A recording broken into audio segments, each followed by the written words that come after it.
बिस्मिल्लाहिर्रहमानिर्रहीम। फर्रुख हबीब की जो प्रेस कॉन्फ्रेंस है उसके बाद उनकी जहांगीर तरीन टोले में शमूलियत का नाज़रीन सिर्फ एक फ़ायदा हुआ है, और वो ये कि लोगों को याद आ गया है कि इस मुल्क में एक थी इस्तेहकाम पाकिस्तान पार्टी, क्योंकि उसका नाम तक लोगों को भूल गया था। उसकी एक्टिविटी तो क्या लोगों के सामने रहनी थी। जिस सियासी जमात का ये हाल हो कि उसे लोगों को याद दिलाना पड़े उसमें किसी के शामिल होने या उससे निकल जाने से क्या फ़र्क पड़ता है। इस हवाले से जो लतीफ़े मशहूर हुए हैं ताज़ा तरीन फैसलाबाद से, जो उनका हल्का इंतखाब है फर्रुख हबीब साहब का, वो भी आज की इसी वीडियो में हम आपके साथ शेयर करेंगे। लेकिन उससे पहले जो ताज़ा तरीन सूरत हाल है, बड़ी मुश्किल सूरत हाल से बावजूद दो चार हैं। नवाज शरीफ नाज़रीन जो अमरीकी दबाव के सहारे सऊदी अरब और मुत्तहिदा अरब अमारात के हुक्मरानों से एक एक मुलाकात करके उसकी तस्वीर जारी करवा कर पाकिस्तान आना चाहते थे, और 21 अक्टूबर के जलसाए आम में इन दो मुलाकातों का हवाला देकर एक नया चूरन बेचना चाहते थे, उसमें इसराइल हमास जंग की वजह से बहुत बड़ी रुकावट आ गई है। और ये सूरत हाल इस वक्त ये बनी हुई है कि जो खित्ते की सूरत हाल है वो बिल्कुल बदल चुकी है। ईरान सऊदी अरब स्ट्रेटजिक इत्तेहाद के बाद सऊदी अरब का अमेरिका पर जो दिफाई इन्हसार है वो बहुत कम होता जा रहा है। और आज ही वाशिंगटन पोस्ट में एक बड़ी दिलचस्प स्टोरी शाया हुई है, वो आप जाकर नेट पर चेक करके खुद भी पढ़ सकते हैं। हुआ यूं है कि जो अमेरिकी वजीर खारजा पिछले दिनों मुलाकात के लिए इसराइल हमास जो जंग शुरू हो गई है उसके हवाले से मशरक़ वस्ता के ममालिक के दौरे पर थे, खसूसी तौर पर वो सऊदी अरब पहुँचे। तो वाशिंगटन पोस्ट ने आज ज़राए के हवाले से ये खबर दी है कि जो सऊदी वली अहद हैं उन्होंने कई घंटे इंतज़ार करवाया अमरीकी वज़ीर ख़ारजा को, और फिर कहा कि हम कल मुलाकात करेंगे। और फिर अगले दिन वो मुलाकात हुई, और उस मुलाकात में भी उन्होंने जिस तरह कहा जा सकता है कि बिल्कुल ही अखा मत्थे ते रखियाँ हुई सी, इस तरीक़े का उन्होंने बड़ा रूखा फीका लहजा था उनका वली अहद का। और उन्होंने कहा कि पहले आप ये बताएं कि इसराइल हमास पर और ख़ास तौर पर गज़ा पर जो वहशियाना बमबारी कर रहा है पहले वो बंद करे, फिर बाकी सारी बातें बाद में होंगी। तो नाज़रीन बहुत बड़ी तब्दीली आई है सऊदी रवैये में और इस्लामी ममालिक के रवैये में। ईरान भी खासा बरहम है, बाकी ममालिक भी बरहम है, लेकिन जो सऊदी अरब है, मुत्तहिदा अरब अमारात है और मिस्र हैं, इनके हुक्मरान तो प्रो अमेरिकन बड़ा अरसा रहे हैं। अब खासा उनका रवैया बदल रहा है। लेकिन जो पिछली मुलाकात हुई है, ख़ुद अमरीकी अखबार जो बहुत बड़ा यानी अमरीकी इस्टेब्लिशमेंट का नुमाइंदा समझा जाता है, वो ये रिपोर्ट कर रहा है कि जो कई घंटे तवील इंतज़ार करवाया गया अमरीकी वज़ीर ख़ारजा को वली अहद शहज़ादा मोहम्मद बिन सलमान की तरफ से, और फिर कहा गया कि अब मुलाकात कल होगी। और मुलाकात में भी जो शहज़ादे का रवैया था वो बड़ा सख्त था। बल्कि इसी वाशिंगटन पोस्ट की रिपोर्ट में ये भी कहा गया है कि जो अल-सीसी है, मार्शल लॉ एडमिनिस्ट्रेटर है, जनरल मिस्र का जो सदर भी है और मार्शल लॉ एडमिनिस्ट्रेटर भी, उसका रवैया भी खासा सख्त था। और उसका मौक़िफ़ भी ये था कि अगरचे हम हमास ने जो हमला किया है इसराइल के अंदर, हम उसकी भी हिमायत नहीं करते, लेकिन जो इसराइल कर रहा है गज़ा में उसको तो हम किसी सूरत में काबिल कबूल नहीं समझते। वो हद से बहुत ज़्यादा बढ़ गया है। इसलिए पहले मरहले में तो वो ये जो जारहियत उसकी जारिया से फौरी तौर पर ख़त्म करे, अगली बात अमन के हवाले से बाद में होगी। तो इसलिए आप कह सकते हैं कि जो अमरीकी वज़ीर ख़ारजा का जो दौरा था वो अपने अहदाफ हासिल नहीं कर सका। तो नाज़रीन, जहाँ पर अमरीकियों के साथ खुद ये सलूक हो रहा है, अगर आप उनसे ये उम्मीद रखें कि वो दबाव डालकर सऊदी अरब और मुत्तहिदा अरब अमारात और कतर के हुक्मरानों से ये कहेंगे कि आप नवाज शरीफ से एक मुलाकात करें ताकि उन्हें अपने मुल्क में जाकर ये तासुर देने का मौका मिले कि जनाब हमें वहाँ से बहुत बड़े अरबों डॉलर के पैकेज ऑफ़र हो गए हैं, और जो ही हम इक़्तिदार संभालेंगे पाकिस्तान के सारे मामलात हल हो जाएंगे और हमें सऊदी अरब की सपोर्ट हासिल है, ये तासुर देने के लिए वो उन्होंने ये दौरा अरेंज किया था। अमरीकियों के ज़रिए वो दबाव भी डाला गया था। लेकिन ये बहुत बड़ी खित्ते में तब्दीली आ गई है, और इस वक्त सूरत हाल ये बनी हुई है कि वो नवाज शरीफ साहब सऊदी अरब पहुँच तो गए हैं, लेकिन उनको किसी तरफ से ना तो कोई प्रोटोकॉल मिल रहा है और ना ही मुलाकात के लिए कोई टाइम दिया जा रहा है। वो कोशिश बहुत कर रहे हैं और अभी अगले कई रोज़ ये कोशिश वो जारी भी रखेंगे। उस वक्त उन कहाँ हैं, वो क्या सूरत हाल है, ये तफसील भी आज हम आपके साथ शेयर करेंगे। और इसके साथ साथ सऊदी जो हल्के हैं जो दोनों के दरमियान पुल का किरदार अदा कर सकते थे या करने की अब भी कोशिश कर रहे हैं। उन्होंने शहज़ादा मोहम्मद बिन सलमान की जो रवैया है, जो उसकी पॉलिसी है, उसके हवाले से नवाज शरीफ को क्या बताया है, ये भी आज हम आपको बताएंगे। लेकिन उससे पहले हम नए आने वाले दोस्तों से ये गुजारिश करेंगे कि वो इस चैनल को सब्सक्राइब करके बेल आइकन ज़रूर दबाएं, ताकि हमारी जो नई आने वाली वीडियोज़ हैं वो आपको बर वक्त मिलती रहें। नाज़रीन, जो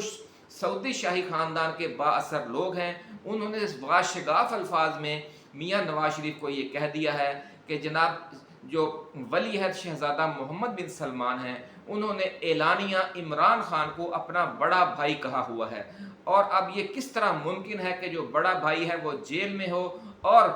शहज़ादा मोहम्मद बिन सलमान हुकूमत पाकिस्तान या जो दीगर सियासतदान हैं पाकिस्तान के, उनको प्रोटोकॉल भी दें, उनको अरबों डॉलर की इमदाद भी दें और वादे भी करें। ये बात हमारे शाही वक़ार के ख़िलाफ़ है।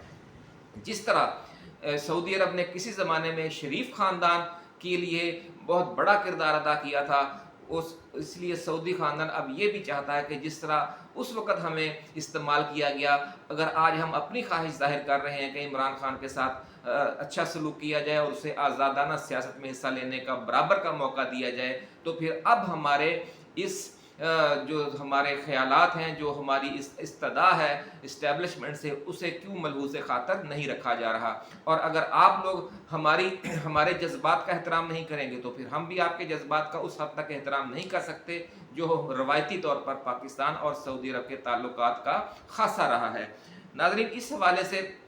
ज़राए का ये भी कहना है कि मियाँ मोहम्मद नवाज शरीफ ने बड़ी कोशिश अभी तक लगे हुए हैं कि उन्हें कोई टाइम मिल जाए शहज़ादा मोहम्मद बिन सलमान से मुलाकात का। अगर शहज़ादे से मुलाकात नहीं हो सकती तो किसी और जो वज़ीर है सऊदी अरब का या कोई बाअसर अथॉरिटी, उससे ही मुलाकात हो जाए और एक तस्वीर बन जाए कि शाही ख़ानदान के साथ वो बैठे हुए हैं, ताकि वतन वापसी पर उन्हें अपना चूरन बेचने का मौका मिल जाए। लेकिन ये जो आखिरी हद तक जाकर गिर कर ये भीख मांगी जा रही है एक मुलाकात की और एक तस्वीर की, ये भी मुमकिन नज़र नहीं आ रहा। और ज़राए का कहना यह है कि मियाँ साहब इस वक्त मदीना जाकर बैठ गए हैं, ना वो मक्के में हैं और ना जद्दे में और ना रियाज में उन्हें किसी ने दावत दी है आने की, जो दारुल हुकूमत है। तो वो बैठे हुए हैं मदीना में, और मदीना में भी वो मस्जिद नबवी में ज़्यादा नहीं आ जा रहे, क्योंकि खदशा है कि कहीं तरह को ओवरसीज़ पाकिस्तानियों की तरफ से कोई मनफी रद्द-ए-अमल सामने ना आ जाए। और क्योंकि ख़ास तौर पर 21 अक्टूबर के जलसे से पहले ऐसा कोई अगर वाक़या हो गया तो वो भी बड़ी नामुनासिब बात होगी। और ज़राए का ये कहना है कि अगले 4 से 5 दिन वो कोशिश जारी रखेंगे और उसके बाद फिर वो मुत्तहदा अरब अमारात आ जाएंगे। अगर उनकी कोशिश कामयाब हो गई तो बहुत खुश होंगे, अगर कामयाब ना हुई तो फिर उन्हें मुत्तहदा अरब अमारात आकर शेख मोहम्मद बिन जायद से मुलाकात की एक कोशिश करेंगे। अगर उनसे भी मुलाकात ना हो सकी तो किसी दूसरे जो मुत्तहदा अरब अमारात के बासर वज़ीर हैं उनसे मिलने की कोशिश करेंगे। और इस वक्त सूरत हाल ये है कि उन्हें एक मुलाकात और एक तस्वीर दरकार है 21 अक्टूबर को मीनार पाकिस्तान पर खड़े होकर बहुत बड़ा कोई झूठ बोलने के लिए। ये हालात हैं जिस मुल्क की क़यादत के, वो क्या इस मुल्क के मसाइल हल करेंगे? 40 सालों से इसी तरह झूठ बोलकर ये मामलात को आगे चला रहे हैं कि अब हमारी बात हो गई है, अब ये होने लगा है, अब वो होने लगा है, और मुल्क मुसलसल कर्ज़ों के तले दबता जा रहा है और कर्ज बढ़ता ही जा रहा है। इस वक्त नाज़रीन, दूसरी बात जो आज की सबसे टॉप ट्रेंड बनी हुई थी वो फर्रुख हबीब की प्रेस कॉन्फ्रेंस है। तो जिसके हवाले से लोगों ने जो पहला तबसरा तो यही किया कि चलें, इस प्रेस कॉन्फ्रेंस की वजह से लोगों को ये तो याद आ गया कि एक थी इस्तेहकाम पाकिस्तान पार्टी, जिसे लोग बिल्कुल भूल गए थे उसके क़याम के चंद महीनों के बाद ही। और उन्होंने अब जो प्रेस कॉन्फ्रेंस की है उस पर तो तबसरा करने की ज़रूरत ही नहीं है कि गन पॉइंट पर रखकर जो इम्पोर्टेड सरकार और निगरान हुकूमत और जो इम्पोर्टेड सरकार के चहीते जो पुलिस अफसरान हैं और जो दूसरे इंतज़ामिया है और ब्यूरोक्रेसी है, वो जिस तरह ज़ोर ज़बरदस्ती के साथ ऐसी प्रेस कॉन्फ्रेंसेस करवा रही है, उसकी तो कोई वैल्यू है ही नहीं। रह गई बात कि जो लोग छोड़कर जा रहे हैं, जिस तरह उस्मान डार छोड़कर गए तो उनकी वालदा ने वीडियो जारी कर दी कि मैंने नहीं छोड़ा, अगर आपने छोड़ा है। तो इस हवाले से भी फैसलाबाद में एक लतीफ़ा चल रहा है कि उस्मान डार ने पीटीआई छोड़ी तो उसकी माँ ने उसका साथ नहीं दिया, اور اب فروخ حبیب نے پی ٹی آئی چھوڑی ہے تو لگتا ہے اس کی ماسی اس کے ساتھ نہیں ہے، یعنی اس کے جو قریبی رشتہ دار ہیں وہ تک اسے اس کا ساتھ نہیں دے رہے پی ٹی آئی چھوڑنے کے حوالے سے، تو اسے اور کیا کون لوگ اس کا ساتھ دیں گے. تو اس حد تک بے چارگی ہے ان لوگوں کی کہ کئی مہینوں کی کوشش کے بعد ایک آدھ جو 2-4 لیڈروں کو وہ توڑتے ہیں، اور ان کے ساتھ بھی کوئی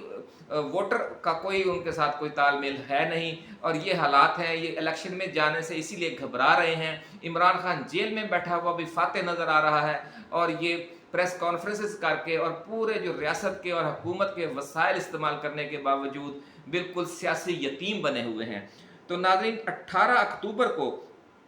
جو بیجنگ میں ملاقات ہو رہی ہے 50 ممالک کے سربراہوں کی بیلٹ اینڈ روڈ کے حوالے سے جو فورم ہے اس کے حوالے سے، اس میں پاکستان کے نگران وزیر اعظم بھی گئے ہوئے ہیں، روس کے صدر ولادیمیر پوٹن بھی آئیں گے، اور ذرائع کا یہ کہنا ہے کہ وہاں پر پھر سائیڈ لائن پر 1 on 1 ملاقات ہوگی پیوٹن کے اور شی جن پنگ کے درمیان، چین اور روس کے صدر کے درمیان. اور یہ جو نیا خطے میں اسٹریٹجک بلاک بن رہا ہے، اور عالم اسلام کے جو دونوں گروپ ہیں ایران اور سعودی عرب کی سربراہی میں، دونوں اس اسٹریٹجک بلاک کو جوائن کر رہے ہیں. تو جب یہ اس بلاک کے حوالے سے تفصیلی فیصلے ہوں گے اس ملاقات میں، اور اس کے بعد بڑے دورس نتائج کے حامل پیغامات بھجوائے جائیں گے دوست ممالک کو. اور اسی دوران ایک پیغام ذرائع کا ایسا کہنا ہے کہ جو پاکستان کی ڈیپ اسٹیبلشمنٹ کے پاس بھی آئے گا کہ اب عمران خان کی آزمائش ختم کر کے انہیں بالکل آزادانہ حصہ لینے کی اجازت دی جائے، عام انتخابات کروائے جائیں اور مستحکم حکومت قائم کی جائے 10 سال کے لیے پاکستان میں. اور اس کے بعد پھر آپ سب کچھ ہم پر چھوڑ دیں، انشاءاللہ العزیز پاکستان کے تمام مسائل حل ہو جائیں گے، IMF کے چنگل سے بھی نکل جائے گا، اور پاکستان گیٹ وے ہوگا اس پورے خطے کا. تو ناظرین، انتظار کرتے ہیں 180 ڈگری پہ جو یہ تبدیلی آئے گی اللہ کے فضل و کرم سے، اور اسی حوالے سے جو مزید پیش رفت ہوگی، خاص طور پر جو 18 اکتوبر کو ملاقات ہو رہی ہے پیوٹن کی اور شی جن پنگ کی، اس کی جو تفصیلات ہیں وہ بھی ہم آپ کے ساتھ شیئر کریں گے. اس کے ساتھ ہی ہمیں اجازت دیجیے. آپ اپنا، اپنے دوستوں، رشتہ داروں اور گرد و نواح میں رہنے والے تمام اہل وطن کا بہت خیال رکھیے گا. اللہ حافظ. پاکستان زندہ باد.